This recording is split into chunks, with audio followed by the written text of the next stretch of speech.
It's time for section 2-4, Deductive Reasoning.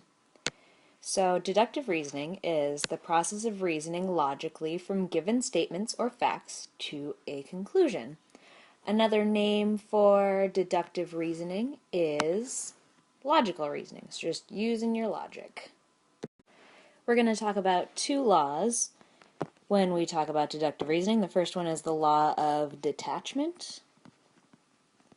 And the second one is the law of syllogism. Syllogism. Okay, so the law of detachment says that if the hypothesis of a true conditional is true, then the conclusion is also true. So, what that means is if our conditional statement P, if P then Q is true, and I tell you that P is true, then Q also has to be true. Here's an example using the law of detachment. So if we're given the statement here, if a student gets an A on the final exam, then the student will pass the class, and they tell us that Joni got an A on the final exam, and we're trying to figure out what we can conclude from this. Well, the law of detachment says that if my hypothesis of my true conditional is true, then the conclusion will also be true. So if a student gets an A on the final exam, that's my hypothesis, then the student will pass the class, that's my conclusion. Well, notice that they tell me that my hypothesis is true, Joni got an A on the final exam, then I can conclude that Joni will pass the class. Now you get to give it a go with some practice. So, I'm going to tell you the conditional statement is true. If there is lightning, it is not safe to be on the field. And I'm also going to tell you that Joseph sees lightning before soccer practice. So you need to tell me what you can conclude from this statement. Go ahead and pause the video and write out what you can conclude from this true conditional and this statement that I gave you here. Now that you've had a chance to work on this on your own, we're going to go over it together. So, law of detachment says that if the hypothesis of my true conditional statement is true, then my conclusion is also true. So my hypothesis was if there is lightning, so that's P, then it is not safe to be on the field, that's Q. Okay, so the statement here tells me that Joseph sees lightning before soccer practice. So that confirms that my hypothesis is true, so then I can actually go ahead and conclude that my conclusion is also true. It's not safe for Joseph to be on the field.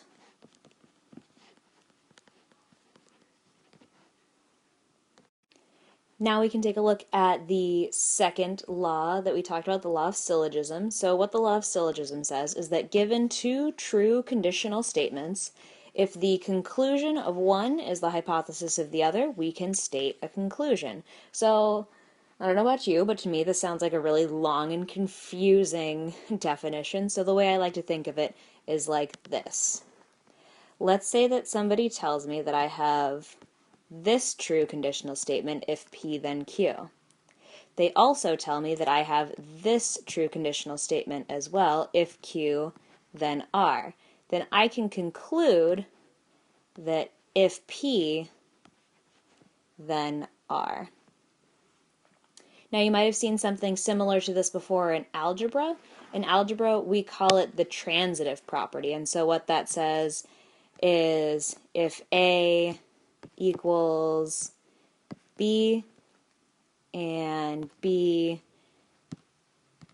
equals C, then I can say that A equals C. So these are the same kind of idea. Let's take a look at an example where the law of syllogism is useful to us. So we are given the statement, if a figure is a square, then the figure is a rectangle, and we're also given the statement, if a figure is a rectangle, then the figure has four sides. And we need to go ahead and decide what we can conclude from this. So what I like to do when I'm examining these is I like to identify the hypothesis and conclusion in each statement. So, in the first one, if a figure is a square, that's the hypothesis of that statement, then the figure is a rectangle. That's the conclusion of the statement.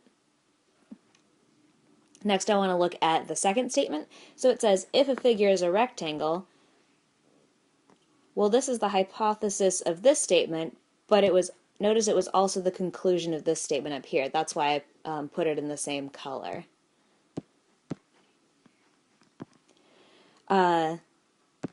Then the figure has four sides. The figure has four sides.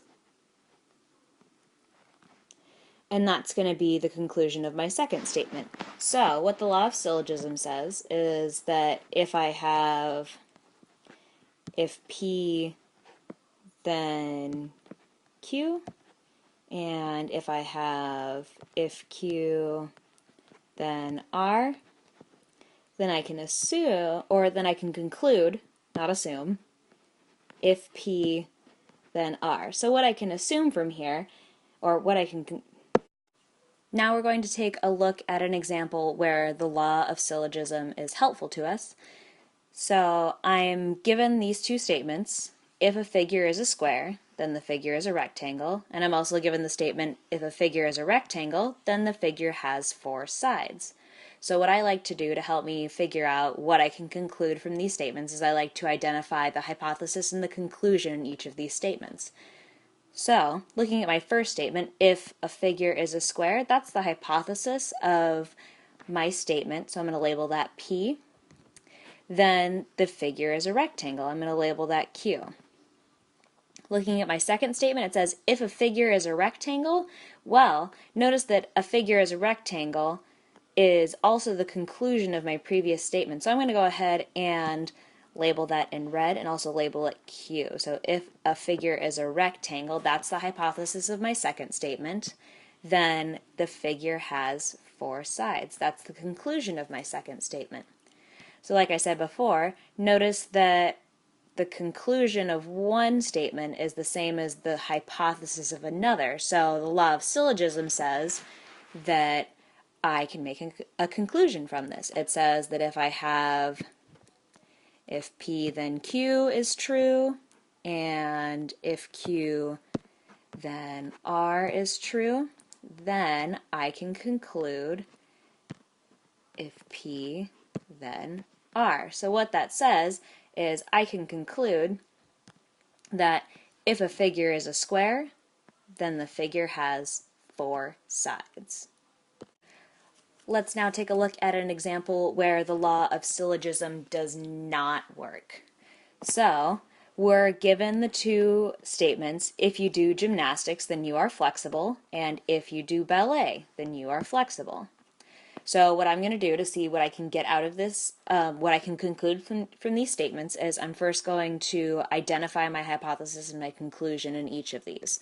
So on my first statement, if you do gymnastics, that's my hypothesis, then you are flexible. That is my conclusion. I'm going to go ahead and take a look at my second statement. If you do ballet, that's my hypothesis. Notice that it doesn't match either of these two statements, so I'm going to go ahead and put it in a different color and call it R. So if you do ballet, that's my hypothesis, then you are flexible. Notice that this one, you are flexible, matches my conclusion up here. So I'm going to go ahead and mark that one Q again, put it in red.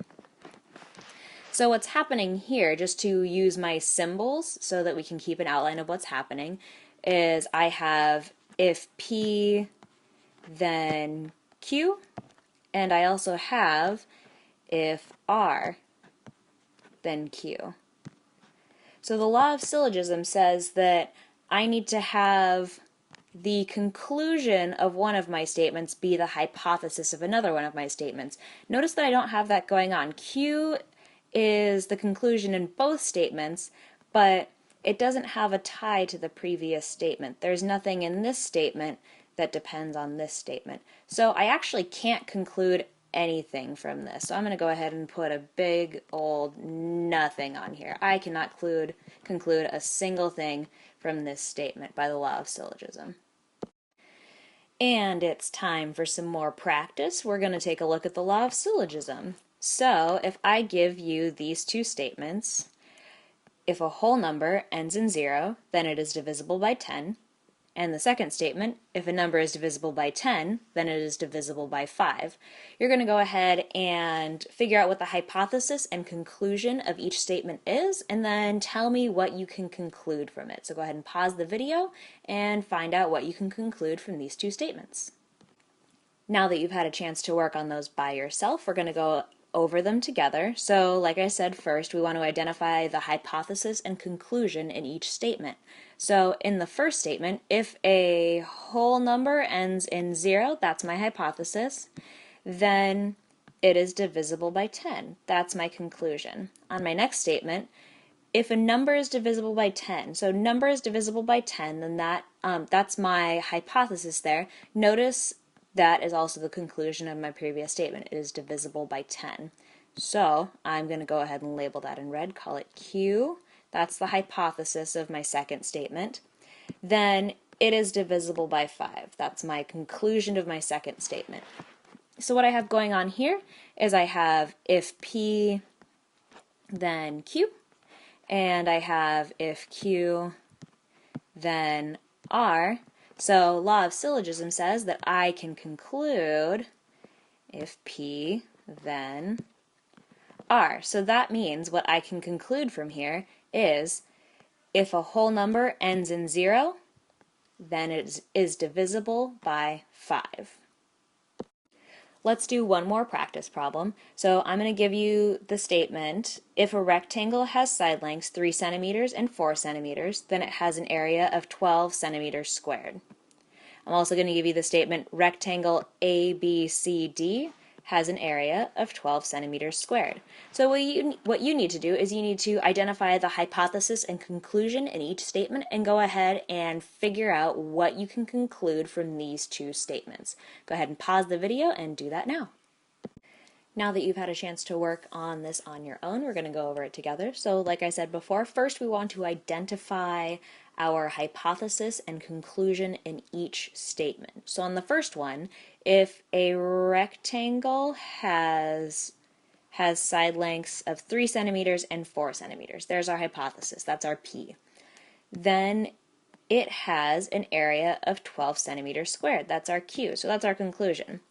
This second statement is a little tricky because it's not written as an if-then statement and we kind of have to do some work. So one way we can think of restating this is if we are considering rectangle ABCD, then it has an area of 12 centimeters squared. So if we were really examining this, rectangle ABCD would be our hypothesis and has an area of 12 centimeters squared would be our conclusion. Notice that has an area of 12 centimeters squared is also the conclusion in this statement. It's also our Q. So I'm going to go ahead and label that in red. That's our Q. And then, like I said before, even though it seems kind of awkward, this isn't really written as a conditional statement, but rectangle ABCD, that's going to be considered our hypothesis in this statement.